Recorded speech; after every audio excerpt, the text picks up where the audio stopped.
সালামুন আলাইকুম তিবিতুম মুবারাকাতান তয়্যিবা রব্বি আউযু বিকা মিন হামাদাতিশ শায়াতিন ওয়া আউযু বিকা রব্বি আইয়াহদুরুন সুবহানাকা লা ইলমা লানা ইল্লা মা আল্লামতানা ইন্নাকা আনতাল আলিমুল হাকিম সুবহানা রব্বিকা রব্বিল ইজ্জাতি আম্মা ইয়াসিফুন ওয়া সালামুন আলাল মুরসালিন আলহামদুলিল্লাহি রব্বিল আলামিন।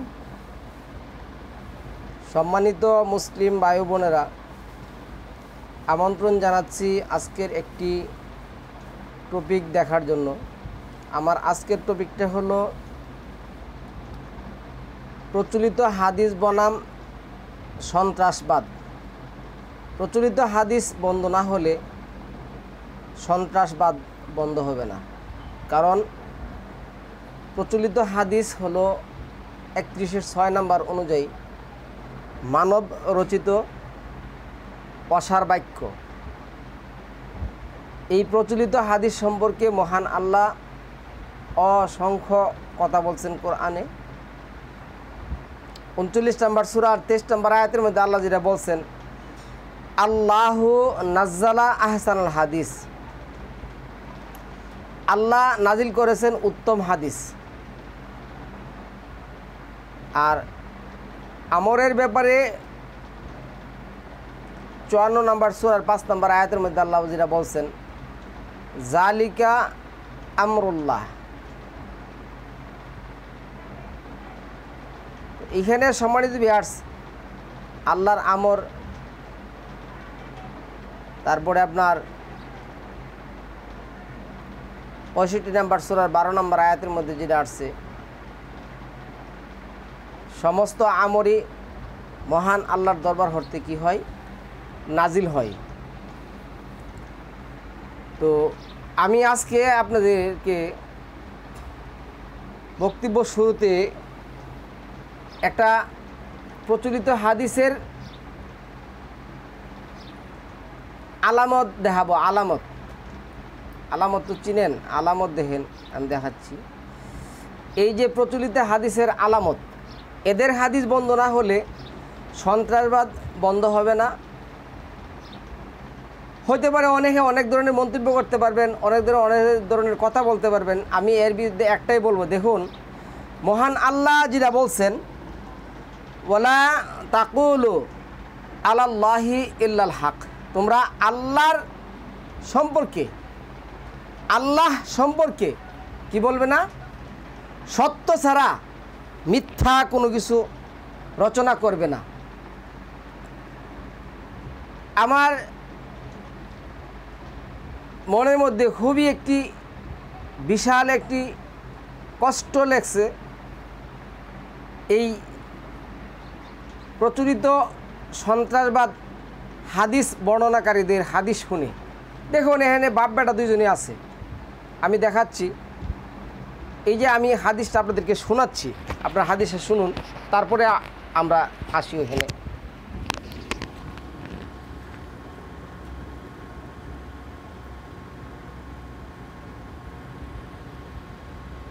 আন্তরিকভাবে দোয়া করি আল্লাহ যেন এটা আপনার জন্য সহজ করে দেন, আল্লাহুম্মা। আর আপনার জন্য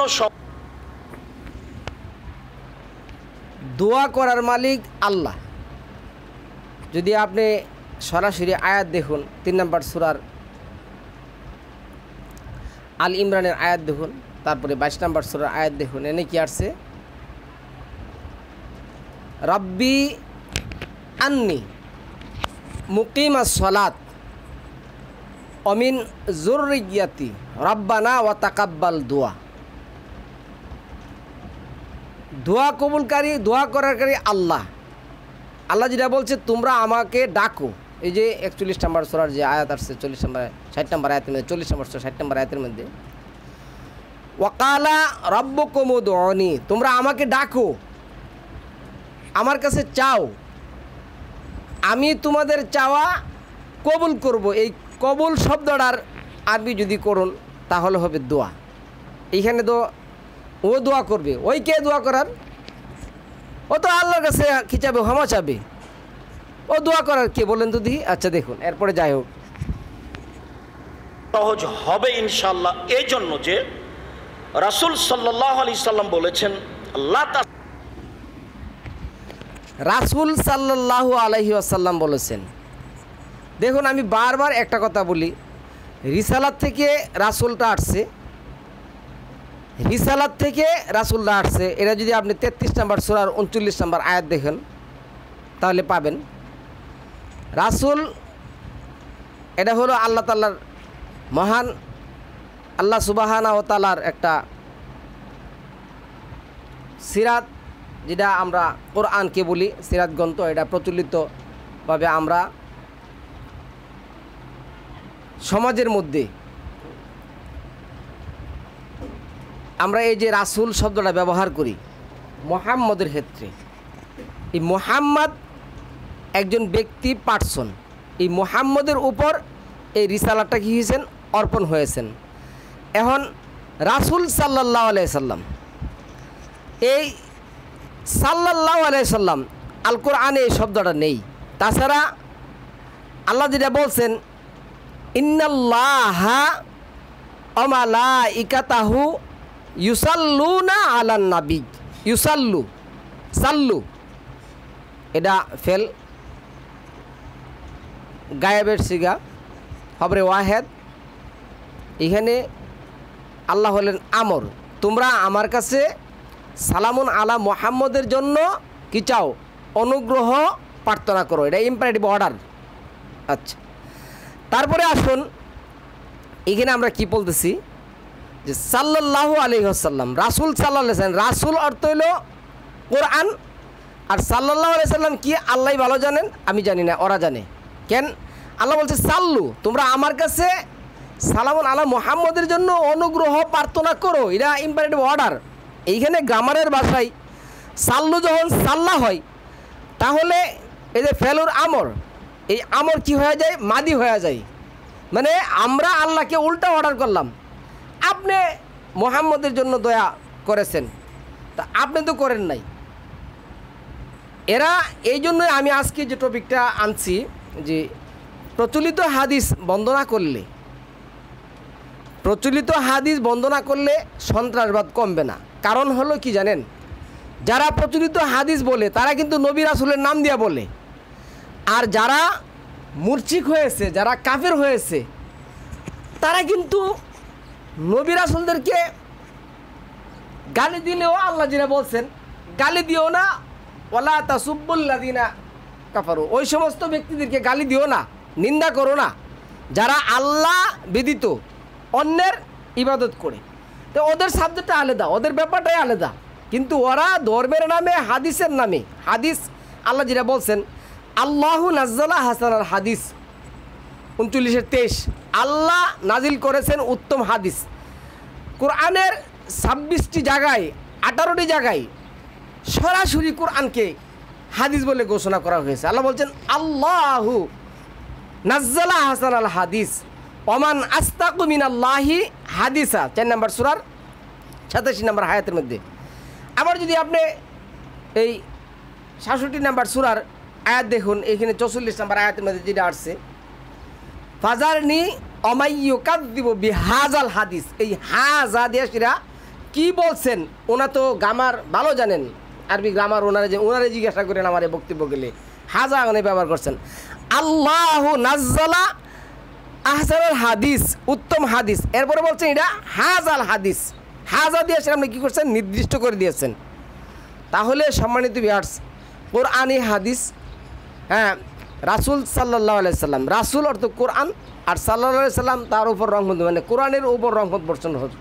কিন্তু আল্লাহ যে বললেন সালামুন আলা মুহাম্মদ, সালামুন আলা, আল্লাহটাও লাগবে, আল্লাহ হলো উপরে, মুহাম্মদের উপরে সালামটা কি হোক, বর্ষিত হোক।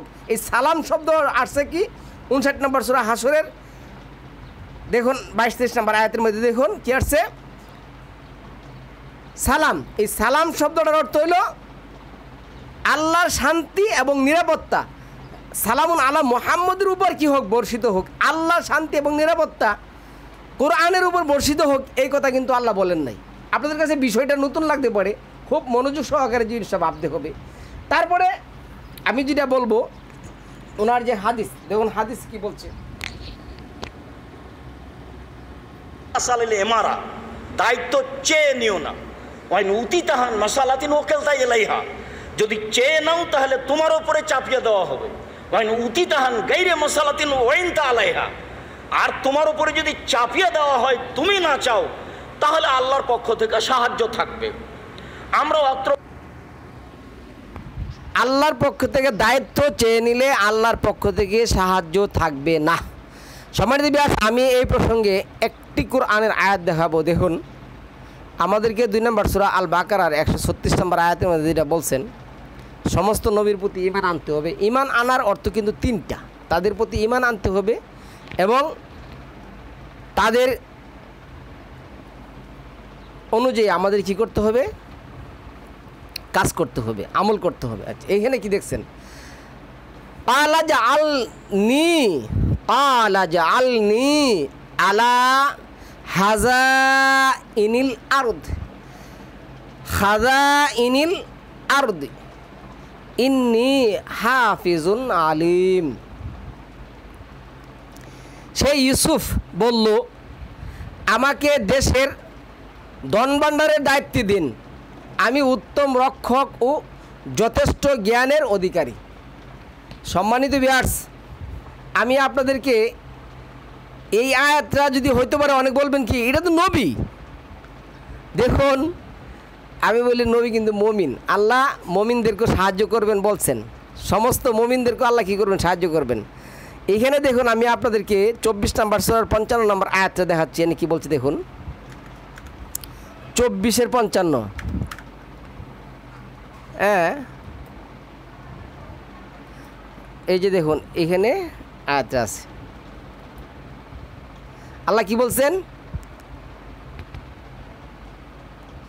ওয়া'আদাল্লাহুল্লাযীনা আমানু মিনকুম ওয়া আমিলুস সালিহাতি লা ইস্তাখলিফান্নাহুম ফিল আরদি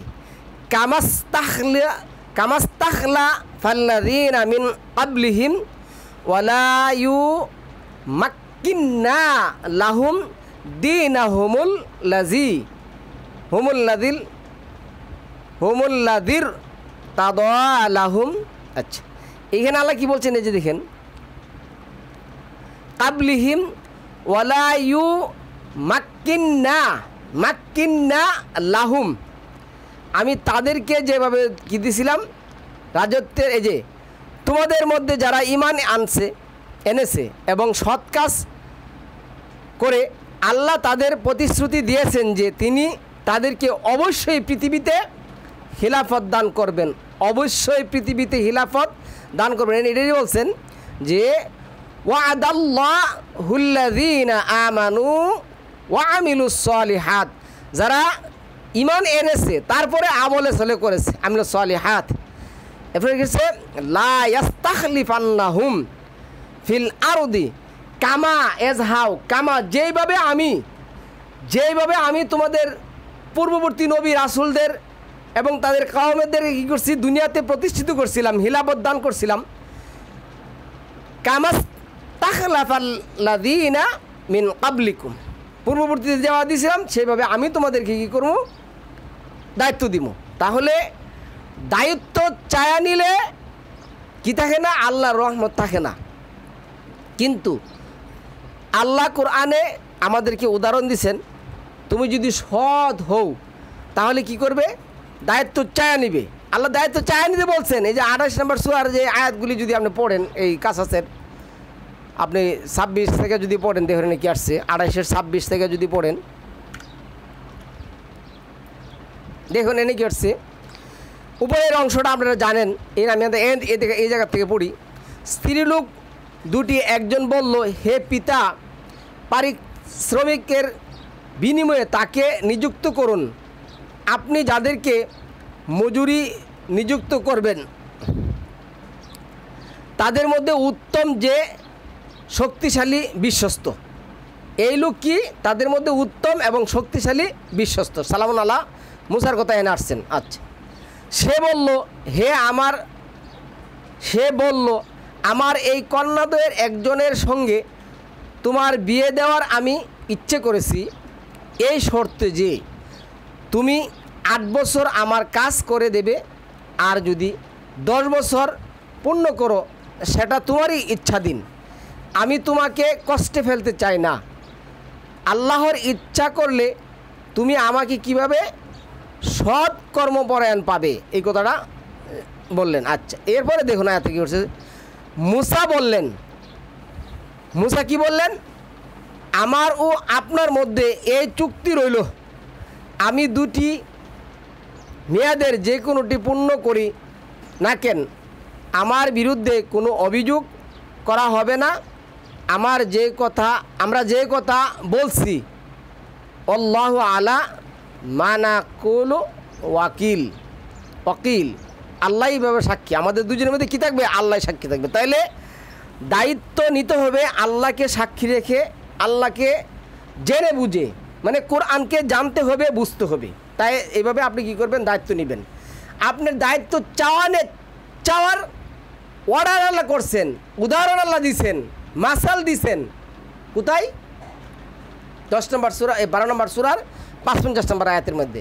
কিন্তু প্রচলিত হাদিস আপনাকে শিখাচ্ছে কি, দায়িত্ব চেয়ে নিলে আল্লাহর রহমত থাকে না। তা যারা আল্লাহর সাথে মিথ্যা কথা বলে, আল্লাহ সম্পর্কে মিথ্যা কথা বলে, এদের ব্যাপারে 6 নম্বর সূরার যে 20 নম্বর আয়াতের মধ্যে আসছে, ওমান আসতাকু মিনাল্লাহি ওমান আজলামু মিম্মান ইফতারা আলাল্লাহিল কাযিবা। এটা ইসমে তাবদিলের ভাষা সুপারলেটিভ ডিগ্রি হিসেবে আসছে, যে মানে তার চেয়ে জালেম আর কে হতে পারে, তার চেয়ে জালেম আর কে হতে পারে যে আল্লাহর নামে কি করে মিথ্যা কথা বলে। তাহলে আজকে সম্মানিত ভিউয়ার্স, জেনে শুনে আমরা আল্লাহর নামে কি করছি, মিথ্যা কথা বলছি। হ্যাঁ, আবার বলছি আমরা ধর্ম প্রচার করি। তো এটাই এখানে বলবো, এই নার্সি কি, আর কোনো লোক 2 নম্বর সূরা 165 নম্বর, আর কোনো লোক এমন আছে যে আল্লাহ ছাড়া অন্যদেরকে আল্লাহর সমকক্ষ রূপে গ্রহণ করে, হ্যাঁ, আল্লাহকে ভালোবাসার মতো তাদেরকে ভালোবাসে। কিন্তু যারা মুমিন, আল্লাহর সঙ্গে তাদের ভালোবাসার প্রকট। এবং কি উত্তম হতো যদি এই জালিমরা শাস্তি দেখার পর যেমন বুঝবে, তা যদি এখনই বুঝতো যে সমস্ত শক্তি এনালিখেছে, এই যে সমস্ত এই জায়গাটা সবসময় পড়বেন, আন্নাল কুওয়াতা লিল্লাহি জামিআ ও আন্নাল্লাহা শাদীদুল ইকাব। সমস্ত শক্তি আল্লাহর, একমাত্র আল্লাহর, আর আল্লাহ শাস্তি দানে একেবারে কঠোর। তাহলে সম্মানিত ভিউয়ার্স, এই প্রচলিত হাদিস যদি আপনি কি না করেন, বন্ধ না করেন, তাহলে আপনি কি করতে পারবেন না, কখনো সমাজে আপনি এই